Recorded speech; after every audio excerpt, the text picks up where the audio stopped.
Hello everyone, welcome back to our YouTube channel Make Target Achieve Target. This is a session for the class 8 Maharashtra State Board, chapter number 10 Cell and Cell Organelles. You can follow me in this Instagram ID and you can join this Telegram group for the notes. हाँ, तो हमने पिछले lecture में देखा था। हाँ, तो हमने अगले लेक्चर में अपनी जो अपना इंडोप्लाज्मिक रेटिकुलम और गोल्गी कॉम्प्लेक्स, न्यूक्लियस और लाइसोसोम के बारे में डिटेल में स्टडी की थी, है ना। तो हम इस लेक्चर में स्टडी करने वाले माइटोकॉन्ड्रिया, वैक्यूल्स एंड प्लास्टिड्स के बारे में डिटेल में स्टडी करने वाले। ओके, तो देखो फर्स्ट टाइम मैं आपको रीड करके दिखा देती हूँ। हाँ, तो देखो इस cell require the energy and this energy is produce in the mitochondria under the electronic microscope. A mitochondria is seen as a double membrane structure. Okay, तो देखो हम प्रत्येक सेल होती है उनको वर्क करने के लिए एनर्जी की आवश्यकता होती है ना। तो उस एनर्जी का प्रोडक्शन हमारे माइटोकॉन्ड्रिया में होता है। ओके, हमारे सेल जो अपना सेल कंपोनेंट जो सेल ऑर्गेनेल से माइटोकॉन्ड्रिया उसमें होता है। तो हाँ, विदाउट एनर्जी हम कुछ भी वर्क नहीं कर सकते। इसीलिए जो अपनी एनर्जी है ना, एनर्जी प्रोडक्ट्स करने का काम कौन करता है? माइटोकॉन्ड्रिया करता है। बिकॉज हमें जो अपनी जो प्रत्येक सेल होती है, प्रत्येक सेल को कुछ ना कुछ वर्क करने के लिए सेल की आवश्यकता होती है ना। तो देखो जब हम माइटोकॉन्ड्रिया में इलेक्ट्रॉनिक माइक्रोस्कोप में देखेंगे तो हमें क्या दिखाई देती है? हमें दिखाई देती है कि वो 2 मेम्ब्रेन स्ट्रक्चर होती है। ओके, जो माइटोकॉन्ड्रिया होता है वो डबल मेम्ब्रेन स्ट्रक्चर होता है। देखो इस तरह से एक इनर हो गया, हाँ देखो ये इनर हो गया और इस तरह से है आउटर हो गया। इस तरह के उसके पास कितने मेम्ब्रेन होते हैं? 2 मेम्ब्रेन होते हैं। ओके, हाँ तो देखो हम देखते हैं कि अभी जो आउटर मेम्ब्रेन होती है, outer membrane of is the porous and inner membrane is deeply folded. The fold are called cisternae. The inner cavity of filled with the protease gel like a matrix containing the ribosomes, phosphate granules and DNA. Therefore, it can produce its own the proteins. With the help of the enzyme, mitochondria oxidize the carbohydrate and fats in the cell. The energy realized in this process is stored in the mitochondria in the form of ATP, adenine triphosphate. Plant cells have less mitochondria than the animal cells. Okay, देखो जो अपनी देखो यहाँ पर देखो इस diagram में, जो माइटोकॉन्ड्रिया के डायग्राम में, तो आउटर कवरिंग होती है ना, उसमें पोरस होते हैं। देखो ये अपनी आउटर कवरिंग है, उसमें पोरस प्रेजेंट होते हैं। और जो इनर मेम्ब्रेन होती है ना, जो अपनी ये देखो अपनी जो इनर मेम्ब्रेन दिख रहे हैं ना, इससे फोल्ड लाइक इस यहाँ पर डिप्ली इस तरह के डिप्ली फोल्डेड होते हैं, है ना, देख रहे हैं ना, यहाँ इस तरह के यहाँ पर डिप्ली फोल्ड प्रेजेंट होते हैं। ओके, देखो इस तरह से यहाँ पर डिप्ली फोल्डेड प्रेजेंट होती है एंड उसे हम क्या कहते हैं? क्रिस्टनी कहते हैं। ओके, हमें उसे क्या कहते हैं? क्रिस्टी। ओके, हम उसे क्या कहते हैं? क्रिस्टी कहते हैं। ओके, जो इनर कैविटी होती है, देखो जो अपनी जो इनर कैविटी होती है ना, जो देखो जो अपनी ये जो इनर कैविटी है उसमें protease gel like matrix present होता है। ओके, और उसमें अपने राइबोसोम्स कौन कौन प्रेजेंट होते हैं? Ribosomes, phosphate granule and DNA. Okay, जो मैट्रिक्स होता है, देखो ये आपको ये मैट्रिक्स दिख रहा है ना, ये इस फोल्डेड लाइक जो मैट्रिक्स दिख रहा है ना, ये सब ब्लू कलर का दिख रहा है यहाँ पर। देखो मुझे भी ब्लू कलर लेना पड़ेगा। हाँ, ये इसको आपको दिख रहा है क्या? ये सब ब्लू कलर का दिख रहा है ना। तो यहाँ पर कौन कौन प्रेजेंट होते हैं? अपने ribosomes, phosphate granules and proteins. Okay, sorry DNAs. Okay, तो क्या होता है, जो माइटोकॉन्ड्रिया है वो खुद का प्रोटीन्स खुद बना देता है। बिकॉज उसके पास ऐसे कंपाउंड हैं जो रॉ मटेरियल लगते हैं प्रोटीन बनाने के लिए। लाइक हमें राइबोसोम की आवश्यकता होती है प्रोटीन बनाने के लिए। हमें किन किन कंपोनेंट की आवश्यकता होती है?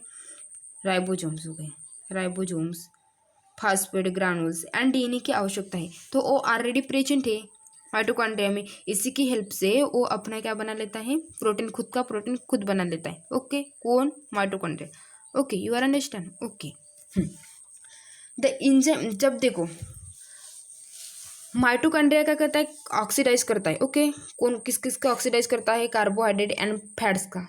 ओके, एंड इसी की वजह से, इस प्रोसेस की वजह से इस प्रोसेस की वजह से lot of energy produce release की जाती है। ओके, तो जो इस प्रोसेस में जो अपनी मतलब देखो कौन सी प्रोसेस ऑक्सीडाइज होता है, किन किन कंपोनेंट का ऑक्सीडाइज होता है, कार्बोहाइड्रेट एंड फैट्स का। जब ऑक्सीडाइज होता है किसकी हेल्प से, तो इंजाइम, डिफरेंट डिफरेंट टाइप के इंजाइम होते हैं, उनकी हेल्प से जब कार्बोहाइड्रेट और फैट्स का सेल में जब ऑक्सीडाइज होता है तब लॉट ऑफ एनर्जी बाहर रिलाइज हो जाती है। ओके, तो उस एनर्जी को जो अपना माइटोकॉन्ड्रिया है वो एटीपी के फॉर्म में, देखो अपने एटीपी के फॉर्म में, एटीपी के फॉर्म में स्टोर करके रखता है। ओके, तो एटीपी का लॉन्ग फॉर्म होता है एडेनाइन ट्राई फास्फेट। देखो एडेनाइन ए न्यूक्लियर बेसिस होता है। Okay, adenine a nuclear basis होता है, जो अपने 5 न्यूक्लियर बेसिस होता है ना, उनमें से ये एक होता है एडेनाइन। ट्राई मतलब होता है 3, ट्राई मतलब होता है 3, फास्फेट मतलब phosphate group. Okay, you are understand. हाँ हाँ, तो देखो आपको समझ में है, जब मतलब जब अपने सेल में जो कार्बोहाइड्रेट और फैट्स होता है उनका ऑक्सीडाइज होता है किसकी हेल्प से, इंजाइम की हेल्प से, तब लॉट ऑफ एनर्जी रिलाइज हो जाती है। ओके, उस प्रोसेस में लॉट ऑफ एनर्जी रिलाइज हो जाती है, और जो एनर्जी होती है ना वो माइटोकॉन्ड्रिया अपने एटीपी के फॉर्म में उसको स्टोर रखता है। ओके, हाँ, तो यू आर अंडरस्टैंड। हाँ, तो देखो प्लांट सेल में जो माइटोकॉन्ड्रिया होते हैं as compare to the animal cell से कम होते हैं। ओके, जो प्लांट सेल में हो माइटोकॉन्ड्रिया होते हैं वो कम होते हैं, बट जो एनिमल सेल में होते हैं वो as compare to plant cell से ज़्यादा माइटोकॉन्ड्रिया प्रेजेंट होते हैं। Okay, you are understand. हाँ, तो चलो माइटोकॉन्ड्रिया को, हाँ तो आपको एक बात ध्यान रखना है कि जो माइटोकॉन्ड्रिया है उससे पावर हाउस ऑफ एनर्जी भी कहते हैं। Okay, power house of cell क्यों कहते हैं, बिकॉज वो एनर्जी का प्रोडक्शन करता है, इसीलिए जो माइटोकॉन्ड्रिया होता है उसे पावर हाउस कहते हैं। ओके, हाँ तो चलो देखते हैं इसके फंक्शन के बारे में। तो जो अपना माइटोकॉन्ड्रिया होता है वो कौन कौन से फंक्शन परफॉर्म करता है, तो फर्स्ट ऑल क्या करता है वो, to produce the energy rich component ATP. जो रिच एनर्जी कंपोनेंट होता है एटीपी, उसको प्रोड्यूस करने का काम कौन करता है, अपना mitochondria. Second is synthesis of the proteins, carbohydrate, lipids by using the energy in the ATP। Okay, जो प्रोटीन्स होते हैं, कार्बोहाइड्रेट होते हैं और लिपिड्स होते हैं, उनको सिंथेसाइज करता है किसकी हेल्प से, एनर्जी की हेल्प से। जो एटीपी में जो एनर्जी होती है उसके हेल्प से अपने प्रोटीन्स, कार्बोहाइड्रेट्स और लिपिड्स से जो बायोमॉलिक्यूल है उनको सिंथेसाइज करने का, उनको फॉर्मेशन करने का काम, उसको क्रिएट करने का काम कौन करता है, अपने माइटोकॉन्ड्रिया करता है। तो इसके हो गए 2 फंक्शन। तो माइटोकॉन्ड्रिया के कौन कौन से 2 फंक्शन है, फर्स्ट है वो एटीपी को प्रोड्यूस करता है ना। सेकंड इज वो जो अपने बायोमॉलिक्यूल्स होते हैं उनको सिंथेसाइज करने का काम करता है, इसीलिए वो एटीपी में जो एनर्जी होती है उसका यूज करता है। Okay, you are understand. हाँ, if you have any doubt related this topic mitochondria you can ask me in the comment session. Okay, हाँ तो चलो देखते हैं जो अपने डू यू नो में आपको बताया गया है। तो आपको सिर्फ इतना याद रखना है कि जो माइटोकॉन्ड्रिया होता है उसमें आरबीसी एब्सेंट होती है। आरबीसी मतलब होता है एक अपना जो ब्लड होता है ना उसका एक कंपोनेंट होता है, जैसे हो गया आरबीसी, डब्ल्यूबीसी और प्लेटलेट्स। इस कंपोनेंट से हमारा जो ब्लड बना होता है बना हुआ होता है। ओके, तो माइटोकॉन्ड्रिया में जो अपने आरबीसी एब्सेंट रहते हैं। ओके, इतनी बात आपको ध्यान में रखनी। हाँ, तो देखो हम अपना सेकंड ऑर्गेनेल देखने वाले हैं। Okay, vacuoles. तो देखो वैक्यूल्स के बारे में आपको मैं रीड करके दिखा देती हूँ। तो vacuoles are the store sacs for the solid liquid content. They do not have any typical shape or size. The structure of the vacuoles change according to the need of the cells. Vacuoles is bound by the single membrane. हाँ, तो देखो जो vacuoles होता है ना, जो अपना vacuoles होता है वो सॉलिड और लिक्विड को शाक-लाइक स्ट्रक्चर में उसको स्टोर रखकर जो सॉलिड और लिक्विड कंपोनेंट होते कंटेंट्स होते हैं उनको अपने यहाँ पर देखो, यहाँ पर अपना स्टोर करके रखता है।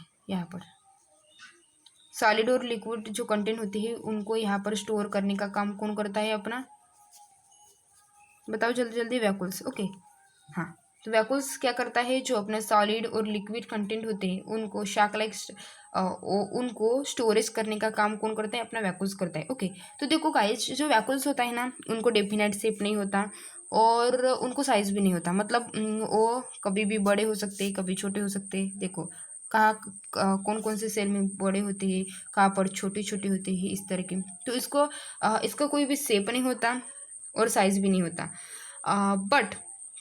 बट जो एनिमल्स होते हैं, है ना, एनिमल्स में जो वैक्यूल्स होता है as compare to the plant cell में उससे छोटा होता है। ओके, मतलब एनिमल सेल में छोटा होता है और जो प्लांट सेल में जो वैक्यूल्स होता है वो हमेशा बड़ा होता है। ओके हाँ, तो देखो जो अपना जो वैक्यूल्स रहता है ना, जो अपना वैक्यूल्स रहता है वो अपना जो शेप होता है और स्ट्रक्चर होता है, और जो उनकी स्ट्रक्चर होते हैं, साइज और शेप, वो अकॉर्डिंग टू जब सेल को नीड होती है उस तरह से वो अपना शेप बदलता रहता है। ओके, जब सेल को ज़्यादा लिक्विड वगैरह कंपोनेंट को स्टोर करना होता है तो अपना साइज बड़ा कर लेता है, और जब सेल को कम लिक्विड और सॉलिड को स्टोर करके रखना होता है तब वो स्मॉल अपना साइज कर लेता है। ओके, इस तरह से वो व्याकुल का साइज कुछ मतलब स्पेसिफिक फिक्स नहीं होता है, वो चेंज होते रहता है according to the need of the cells. Okay हाँ, तो देखो, तो सेल को वन ही जो अपना वैक्यूल्स रहता है उनके पास ये वन ही मेम्ब्रेन होती है। देखो इस तरह की उसके पास वन ही मेम्ब्रेन रहती है, सिंगल मेम्ब्रेन रहती है। ओके हाँ, तो चलो देखते हैं इसके स्ट्रक्चर के बारे में, आपको पता चला। हाँ, तो चलो अब देखते हैं उनके फंक्शन के बारे में, मतलब जो अपना वैक्यूल्स होता है वो कौन कौन से फंक्शन परफॉर्म करता है। तो first all to maintain the osmotic pressure of the cell, जो सेल का ऑस्मोटिक प्रेशर होता है ना, जो हम ऑस्मोटिक पे बारे में डिटेल में स्टडी की थी ना, है ना, जो अपना सेल मेम्ब्रेन थी, है ना, उसमें जो ऑस्मोसिस और हमने उसके 3 पॉसिबिलिटी भी देखा था, हाइपोटोनिक, आइसोटोनिक, हाइपोटोनिक, इस तरह की 3 पॉसिबिलिटी भी देखी थी ना हमने। हाँ, तो देखो जो ऑस्मोटिक प्रेशर होता है उसको मेंटेन करने का काम कौन करता है, अपने वैक्यूल्स करते हैं। Okay, second function is to store the metabolic product and the end product, glycogen, proteins and waters etc, मतलब जो मेटाबॉलिक प्रोडक्ट होते हैं एंड मेटाबॉलिक प्रोडक्ट जो मेटाबॉलिक प्रोसेस होती है, मेटाबॉलिक जो एक्टिविटी होती है अपने सेल में।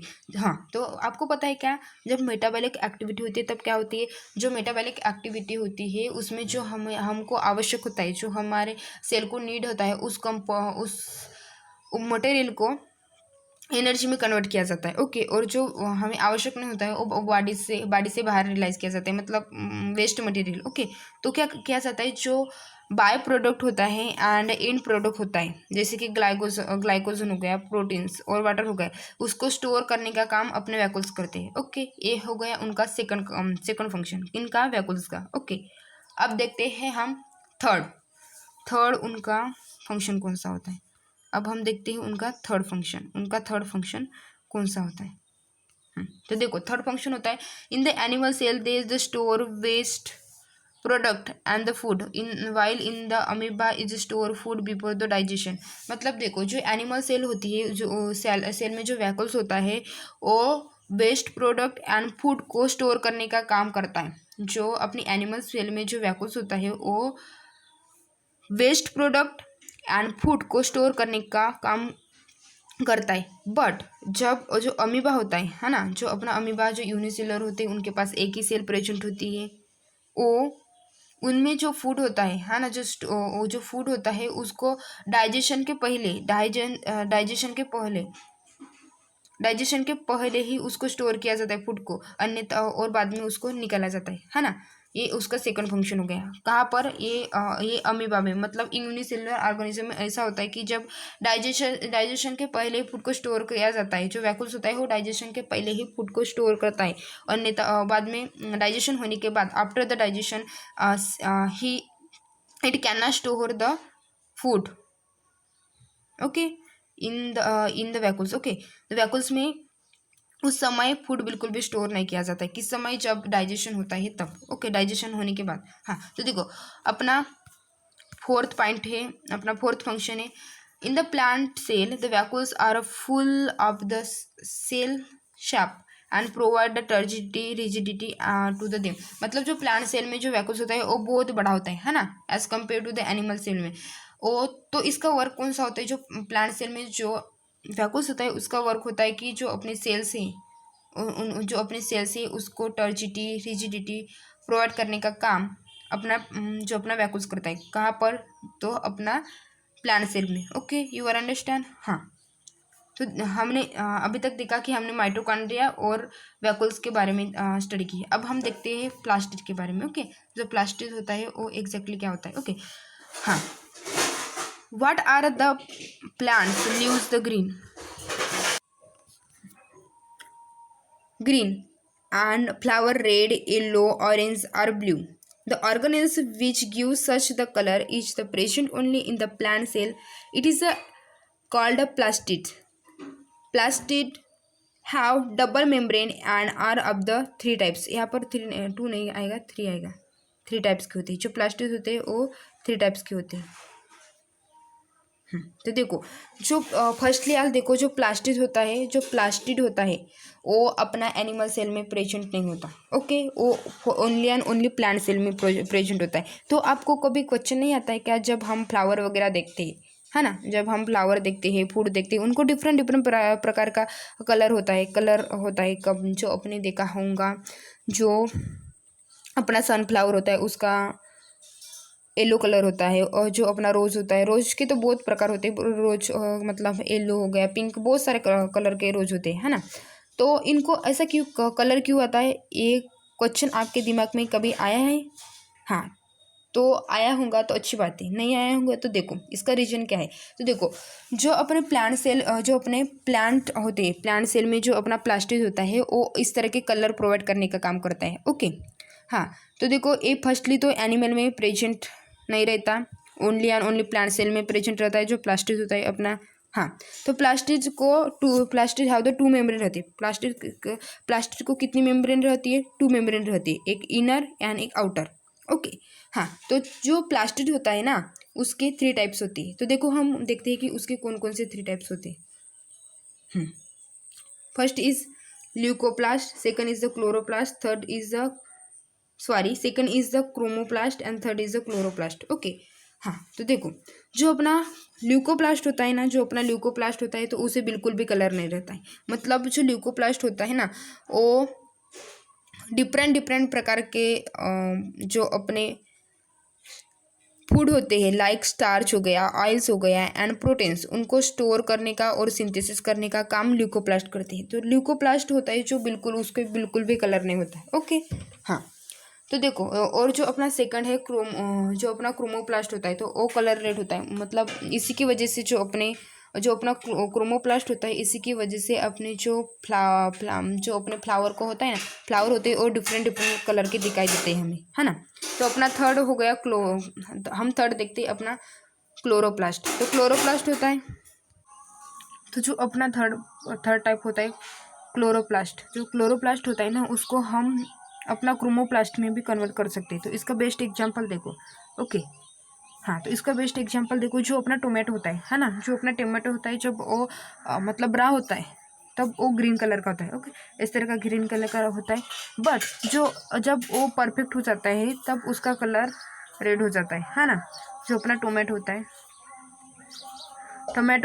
जब वो परफेक्ट हो जाता है तो मतलब रिप हो जाता है तब उसका कलर रेड हो जाता है। बट जब वो रहा रहता है तब उसका कलर ग्रीन हो जाता है। तो इससे हमें ये पता चलता है कि जो अपना क्लोरोप्लास्ट है उसका हम क्रोमोप्लास्ट में कन्वर्ट कर सकते हैं। ओके, तो देखो ये क्रोमोप्लास्ट जो ये वर्ड है ना, क्रोमोप्लास्ट और क्लोरोप्लास्ट, इसकी स्पेलिंग की ओर अच्छी तरह से ध्यान दो। ओके, हाँ, तो देखो हम देखते हैं अब जो अपना क्लोरोप्लास्ट होता है उसकी स्ट्रक्चर किस तरह की होती है। तो देखो जो फर्स्ट देखो यहाँ पर वो उसकी आउटर लेयर देखो, ये क्लोरोप्लास्ट की होती है अपनी आउटर लेयर। ओके, हाँ, ये अपनी हो गई आउटर लेयर। ओके, देखो ये इनर मेम्ब्रेन होती है। जो अपना क्लोरोप्लास्ट होता है उसकी वो इनर मेम्ब्रेन इस तरह की होती है। हाँ, इस तरह की इनर मेम्ब्रेन होती है, उसमें जो इंटर मालिक्यूल है, इंटर मेम्ब्रेन देखो स्पेस, ये है, देखो आपको दिख रही ना, ये अपनी होती है इंटर मेम्ब्रेन स्पेस, ये अपनी क्या होती है इंटर मेम्ब्रेन स्पेस, ये अपनी क्या होती है इंटर मेम्ब्रेन स्पेस। हाँ हाँ, तो ये अपनी क्या होती है इंटर मेम्ब्रेन स्पेस होती है। हाँ, तो देखो ये अपना होता है थ्रिकॉइड, ओके, थाइलॉइड, थाइलोकॉइड कहती है हम इसको को। ये गई अपना स्ट्रोमा, ये अपना क्या होता है स्ट्रोमा होता है, और अपने ये क्या होते हैं ग्रैनुल्स होते हैं। तो देखो जो एक क्लोरोप्लास्ट होता है ना, हमें ये प्लांट के लीव्स में दिखाई देता है। जो अपना क्लोरोप्लास्ट होता है हमें क्या दिखाई, कहाँ पर दिखाई देता है, अपने प्लांट के लीव्स में दिखाई देता है। ओके, हाँ, तो इसका मोस्ट इम्पॉर्टेंट रोल होता है, जो अपना क्लोरोप्लास्ट होता है इसका मोस्ट इम्पॉर्टेंट होता है रोल फोटोसिंथेसिस में होता है। जो आप बोलोगे कि ये फोटोसिंथेसिस मतलब क्या होता है, हाँ, तो देखो जो फोटोसिंथेसिस एक ऐसी प्रोसेस होती है जिससे जो अपने प्लांट है वो फूड फार्म करते हैं। ओके, किस तरह से, तो देखो जब फोटो का मीनिंग होता है फोटोसिंथेसिस, देखो ये अपना जो होता है फोटोसिंथेसिस, फोटो मतलब होता है लाइट और सिंथेसिस मतलब होता है फार्मेशन। मतलब जब लाइट के प्रेजेंट में जब फूड का फार्मेशन किया जाता है उस प्रोसेस को हम फोटोसिंथेसिस प्रोसेस करते हैं। तो देखो जो सभी प्लांट्स होते हैं ना वो खुद का मतलब ऑटोट्रॉपिक होते हैं, मतलब वो खुद का फूड खुद फार्मेशन करते हैं। बट जो हम एनिमल्स होते हैं हम कभी भी अपना खुद का फूड कभी भी फार्म नहीं कर सकते, बिकॉज हमारे पास क्रोमोप्लास्ट प्रेजेंट नहीं होता। इसकी वजह से हम अपना खुद का फूड खुद फार्म नहीं कर सकते। बट जो एनिमल्स होते हैं वो ऐसा करते हैं, वो अपना खुद का फूड खुद फार्मेशन करते हैं। और देखो इसीलिए हम जो एनिमल्स होते हैं वो हेटेरोट्रॉपिक होते हैं, और जो अपने जो प्लांट्स होते हैं वो ऑटोट्रॉपिक होते हैं, है ना। तो देखो तो ऐसा क्यों होता है, तो आपको पता चला। हाँ, तो हम कभी भी जो अपने फूड के लिए हम एनिमल पर डिपेंड रहते हैं, सॉरी प्लांट पर डिपेंड रहते हैं। ओके, हाँ, तो देखो जो अपना प्लास्टिड है उसके कौन कौन से फंक्शन है। तो फर्स्ट हाल देखो कि chloroplast convert solar energy to the chemical energy. जो क्लोरोप्लास्ट होता है उसको सोलर एनर्जी से केमिकल एनर्जी में कन्वर्ट करता है। ओके, तो किस तरह से जो फोटोसिंथेसिस प्रोसेस होती है उसमें वो कौन से लाइट के प्रेजेंट में होती है। ओके, तो जब फोटोसिंथेसिस होती है प्रोसेस होती है तब लाइट एनर्जी मतलब सोलर एनर्जी जो हमें सूर्य से मिलती है उसका फूड में कन्वर्ट किया जाता है ना। केमिकल एनर्जी मतलब फूड में कन्वर्ट किया जाता है। इसीलिए जो क्लोरोप्लास्ट होता है वो सोलर एनर्जी को केमिकल एनर्जी में कन्वर्ट करने का काम करता है। ओके, तो देखो सेकंड इज जो अपना क्रोमोप्लास्ट होता है वो give the different colour to the flowers and the fruit. जो अपने फ्लावर्स और फ्रूट होते हैं, है ना, फ्रूट्स होते हैं उनको डिफरेंट कलर प्रोवाइड करने का काम अपना क्रोमोप्लास्ट करता है। ओके, हाँ, तो देखो अपना थर्ड है ल्यूकोप्लास्ट, जिसको कोई भी कलर नहीं होता है। तो वो कौन सा काम करता है, देखो वो सिंथेसिस करता है, जो वो क्या करता है फूड को सिंथेसिस करता है और स्टोरेज करने का काम करता है। देखो कौन कौन से, जैसे देखो स्टार्च हो गया, अपना ऑयल्स हो गया, प्रोटीन्स हो गए, है ना।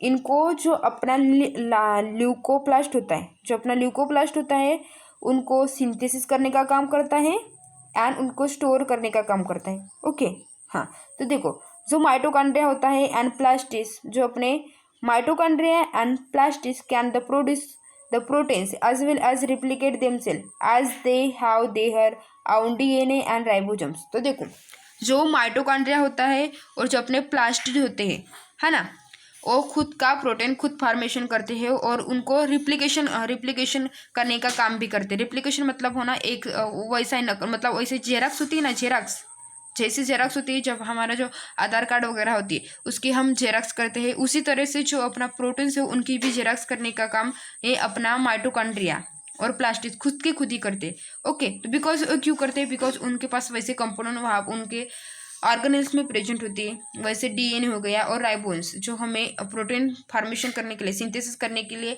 आवश्यक होते हैं, वो उनके बॉडी में उनके बॉडी में ऑलरेडी प्रेजेंट होती है। इसी की वजह से वो जो अपना माइटोकॉन्ड्रिया है और जो अपना प्लास्टिड है वो खुद का प्रोटीन खुद फॉर्मेशन करते हैं। ओके, हाँ, तो चलो देखते हैं कि जो, हाँ, तो हमने अगले क्लासेस में जो अपना प्रोकार्योटिक सेल होती है जो बैक्टीरिया में प्रेजेंट होती है उसके बारे में स्टडी की थी। हाँ, तो देखो अभी हम जो अपने यूकैरियोटिक है और जो प्रोकार्योटिक सेल है उनमें उसमें कौन कौन सा डिफरेंस है उसके बारे में कंपैरिजन करने वाले। ओके, तो हम देखते हैं फर्स्ट ऑल साइज। क्या देखते हैं हम? First all size.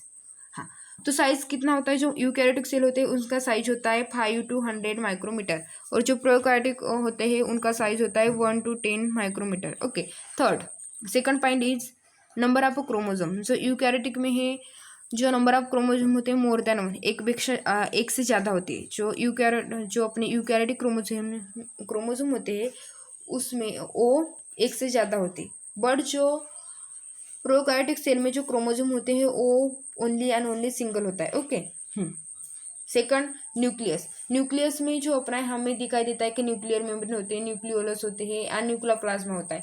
बट जो अपने प्रोकार्योटिक में जो न्यूक्लियस होता है उसमें हमें कोई भी न्यूक्लियोइड पार्ट, मतलब न्यूक्लियोइड रिसेम्बलिंग न्यूक्लियस। ओके, उस मतलब न्यूक्लियोइड और न्यूक्लियस एक जैसे दिखाई देते हैं। हाँ, तो सेकंड इज जो माइटोकॉन्ड्रिया होता है और प्लास्टिड प्रेजेंट होते हैं कहाँ पर? यूकैरियोटिक पर। बट जो अपने प्रोकार्योटिक होते हैं वहाँ पर वो दिखाई नहीं देती। जो अपना माइटोकॉन्ड्रिया हो गया, अपना प्लास्टिड हो गया, वो दिखाई नहीं देते। उसकी जगह पर, हाँ, they do not have membrane bound cell organelles. वहाँ पर कोई भी इस प्रकार का मेम्ब्रेन बाउंड सेल ऑर्गेनेल्स बिल्कुल भी प्रेजेंट नहीं होता। कहाँ पर? प्रोकार्योटिक पर। ओके, हाँ, तो एग्जाम्पल में देखते हैं हम जो यूकैरियोटिक के एग्जाम्पल कौन कौन से कौन कौन से हो सकते हैं। अपने प्लांट सेल हो गई और यूनिसेलुलर और multicellular plant cells and animal cells हो गए। और जो अपना प्रोकार्योटिक सेल होती है वो हमें कहाँ पर दिखाई देती है? बैक्टीरिया में ओनली। ओके, हाँ, तो आपको समझ में आया? If you have any doubt related this session, you can ask me in the comment section. Thanks for watching this video guys. मिलते हैं अगले लेक्चर में, तब तक के लिए bye bye, see you again.